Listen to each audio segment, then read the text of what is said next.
Gas সংকট নিয়ে আরো তথ্য জানাতে সাভার থেকে যুক্ত হচ্ছেন মাহিদুল ইসলাম। মাহিদুল, সাভারে গ্যাসের সংকট কেমন দেখতে পাচ্ছেন ফিলিং স্টেশনগুলোতে, এবং কিছু কিছু কলকারখানার মালিকরা অভিযোগ করেছে তাদের উৎপাদন কমে গেছে। আদৌ কি তাদের উৎপাদন কমেছে কিনা এই বিষয়ে বিস্তারিত জানাবেন। ধন্যবাদ সদা। আমি এই মুহূর্তে আছি শিল্পাঞ্চল সাভারের একটি পোশাক কারখানার সামনে।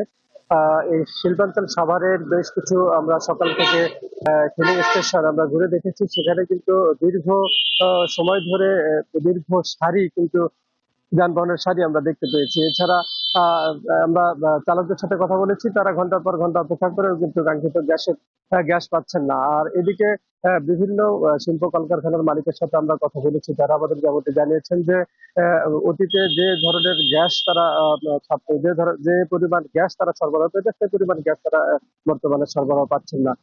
আর এখন যে পরিমাণের গ্যাস রয়েছে সেই গ্যাস দিয়ে কিন্তু তারা উৎপাদন কার্যক্রম পরিচালনা করতে পারছেন না। ফলে এলপিজি গ্যাস এবং তারা জ্বালানি তেল দিয়ে কিন্তু তাদের কার্যক্রম পরিচালনা করছেন বলে আমাদের জানিয়েছেন। তারা আমাদের জানিয়েছেন যে এই গ্যাস সংকটের কারণে কিন্তু তাদের কর্মঘণ্টা কমে গেছে। এছাড়া তারা কাঙ্ক্ষিত উৎপাদন কিন্তু তারা করতে পারছেন না। সেই কারণে কিন্তু তাদের যে উৎপাদন ব্যয় সেটি কিন্তু বৃদ্ধি পাচ্ছে। আর এই উৎপাদন ব্যয় বৃদ্ধি হলে কিন্তু তাদের যে উৎপাদনের ব্যয় বৃদ্ধি হলে তাদের কিন্তু ক্ষতি, আসলে কারখানার একটা ক্ষতির প্রভাব পড়বে। সেই ক্ষতি কিন্তু দেশের অর্থনীতিতে প্রভাব পড়বে বলে তারা জানিয়েছেন।